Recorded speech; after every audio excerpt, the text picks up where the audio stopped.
Peace and much love to you. This is Nahu, as you probably well know by now. I have another tidbit of information I think you'll find extremely interesting. I did. As a matter of fact, it totally changed my perception of the conscious and subconscious mind, and that just happened recently.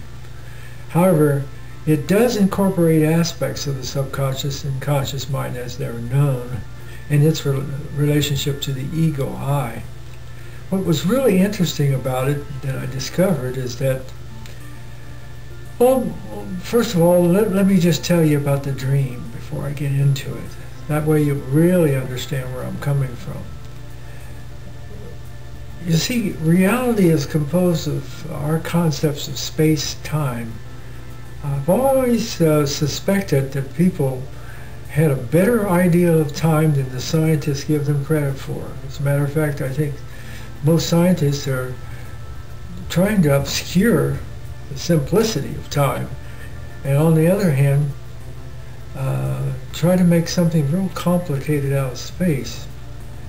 The fact is, I think that space is something that we have a difficulty comprehending, and that time, on the other hand, is something that we see every day.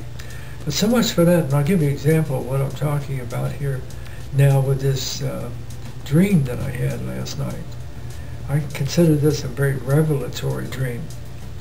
What happened in this dream was that I found myself, I can't say in which space or time it might have been. It appeared to be sometime perhaps during the Middle Ages. I was talking with a king, as a matter of fact, outside of a castle in the evening on a court with a number of gentlemen, and we were all partaking of some wine with the king. And the king says, I've got a little challenge for everybody here. Let's see if you can keep up with it. And we all drew around him, and we really wanted to know what it was that he had. And he said, here it is. Now I've got a bottle of wine. Let's see if we can stay in contact with that bottle of wine as we drink it. First, it seemed very amusing. We all thought he was referring to getting high on wine and probably not being able to remember anything. As a matter of fact, when people, you know, get drunk or get high and forget exactly where they're at and why. But there's another element here, and I'll bring you back to it in just a minute to show you that there was something else going on here. We all partook of that wine and had a good time, and the evening drew on and it got darker and darker, and suddenly the king said, okay, everybody come over here. And we all drew around him again, and we were all laughing and joking and having a good time. And he said, now you remember what I asked you at the beginning of the evening? And we all looked at each other like wondering, what is he referring to? And then he said, the bottle. Where's the bottle of wine? Okay, we know that the wine was drank, but where's the bottle that the wine came in? You know, suddenly I felt very confused and lost. I tried to remember, and I could not remember to save my life, and I wondered why. You know, it's something that I think a lot of people have encountered in the dream scene. The whole problem of trying to figure out exactly what's space and time that they experience a particular event, and trying to reorient their consciousness in relationship to that particular event and where they're at in the so-called now of that dream. Well, I was undergoing that same dilemma. And the dilemma was, quite simply, that I could not, for the life of me, recall where that wine bottle was at.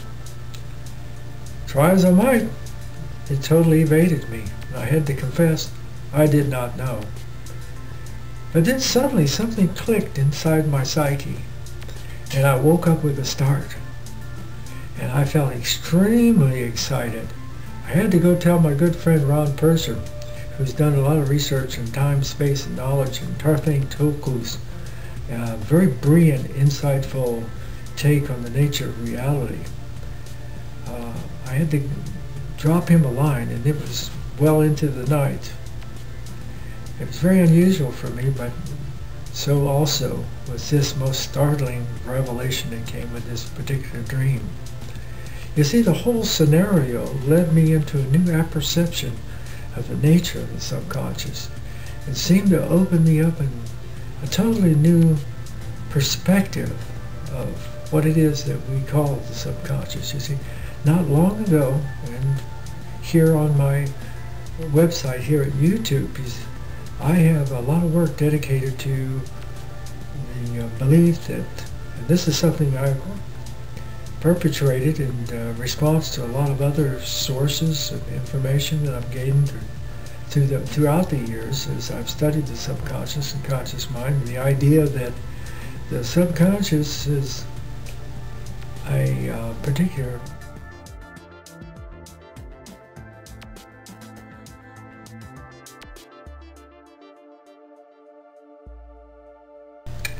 a 360-degree circumference, a circle, as it were, in which only 5% of that circle consciousness occupies. So you see, in our estimation of the nature of the subconscious, it occupies as almost the predominant or preponderant whole of the circle itself. So we're left with a very miserly, a very minor chunk of that pie. I begin to wonder to myself, why do we claim only that 5 miserly percentage when we can have much more? And you know something, you can have more.